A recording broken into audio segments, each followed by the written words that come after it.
pessoal, tudo bem?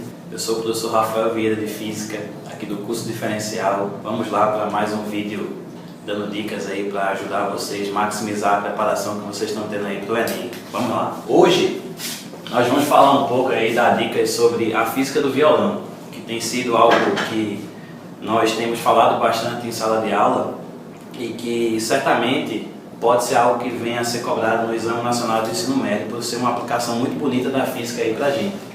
Então o que a gente sabe, gente? A gente sabe que quando a gente toca o violão, ondas estacionárias são estabelecidas ali no instrumento, né? No instrumento de corda, qualquer instrumento de corda, ondas estacionárias são estabelecidas.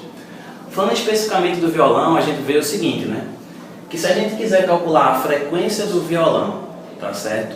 Para um determinado estado estacionário, para o som que prevalece, que a gente diz que é aquele som que a gente ouve mais, que é o som do primeiro harmônico, correspondente ao estado estacionário do primeiro harmônico, ou o modo fundamental, colocando em função de grandezas que a gente pode controlar, na verdade, a gente tem o seguinte: a gente tem que a frequência do violão é igual a 1 sobre a raiz de 2 vezes o comprimento na qual você está tocando, vezes a raiz da força de tensão no fio, dividido pela densidade linear do fio, que a gente sabe, né, que é a densidade linear, é a massa por unidade de comprimento, tá, associada ao tipo do fio.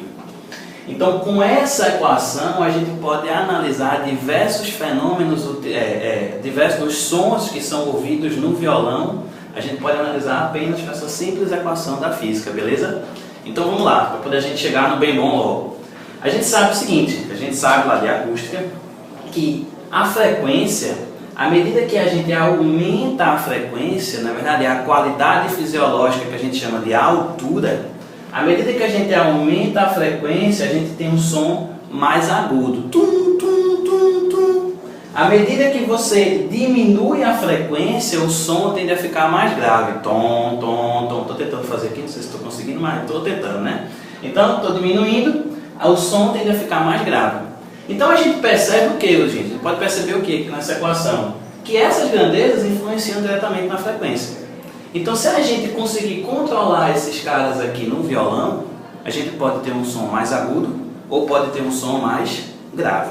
Então vamos lá, partir já para isso, vamos embora. Vê só, gente. A gente percebe o seguinte, o que a gente percebe? A frequência, ela é inversamente proporcional ao comprimento. O que isso quer dizer? Isso quer dizer que se você diminui o comprimento, o que acontece com a frequência? Ela aumenta. Então, gente, se a gente tiver um comprimento pequeno do violão, ou seja, se você tiver tocando nas cordas mais próximas onde você dá o ritmo, a gente tende a ter uma frequência mais alta. Se a gente tem uma frequência mais alta, a gente tem que ter um som mais o quê? Mais agudo. Como vocês podem ver aqui ao lado no violão. Você percebe que quando ele traz as cordas, traz as notas para notas mais próximas, ou seja, um menor comprimento, vocês percebem, como vocês podem ver aqui no vídeo, que o som tende a sair mais agudo. Porém, quando você aumenta o comprimento do fio, você aumenta a distância do ponto onde você toca, onde você dá as notas, você percebe pela relação que elas são o quê?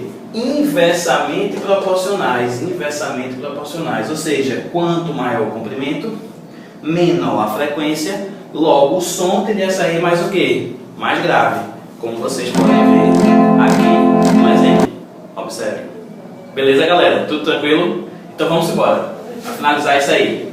E a gente também percebe o seguinte, gente, pela nossa expressão, que a frequência é inversamente proporcional à raiz da densidade linear, mesmo o caso daqui, gente. Quer dizer o seguinte, se gente, você tem uma densidade linear elevada, você tem uma frequência pequena. Se a densidade linear é grande, frequência pequena, grandezas inversamente proporcionais. Então, densidade linear grande, frequência pequena, o som tende a sair mais o quê? Mais grave.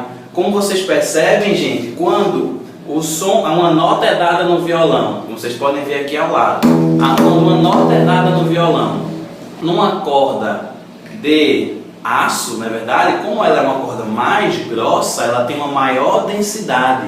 Então o som tende a sair mais o quê? Mais grave, como vocês podem ver aqui. Já na corda de nylon, que é uma corda mais fina, o que acontece, gente? Você tem uma o quê? Você tem uma menor densidade. Menor densidade, maior frequência, inversamente proporcional. Não esquece disso, hein? Então você tem um som mais o quê? Mais agudo. Como vocês vão ver aqui, o som no violão sendo transmitido numa corda de nylon. Beleza, galera? Tranquilo? Então vamos lá. Por fim, a gente também pode mexer na força de tensão, não pode? Não pode mexer na força de tensão? A gente pode apertar a corda do violão ou pode folgar a corda do violão, sim ou não, gente? E a gente percebe o seguinte, ó, a frequência é diretamente proporcional à raiz da tensão, ou seja, quanto maior a frequência, maior a tensão. Então, se tu aperta as cordas, a frequência tende a aumentar. Então, bora lá. Quanto maior a tensão, maior frequência. Maior frequência, o som é mais o quê? Mais agudo, como vocês vão ver aqui, o violão sendo apertado. Logo, o som tende a sair mais agudo, como vocês podem perceber aqui. Então, gente, agora a gente pode analisar quando você diminui a tensão, ou seja, quando você folga as cordas do violão, a tensão diminui, que é a força que atua na corda. Logo, a frequência diminui e o som tende a ficar mais o que, gente? Mais grave, como a gente pode analisar aqui e vocês podem ver. Tranquilo, pessoal? Então é isso. Até o próximo vídeo. Espero que vocês estejam gostando.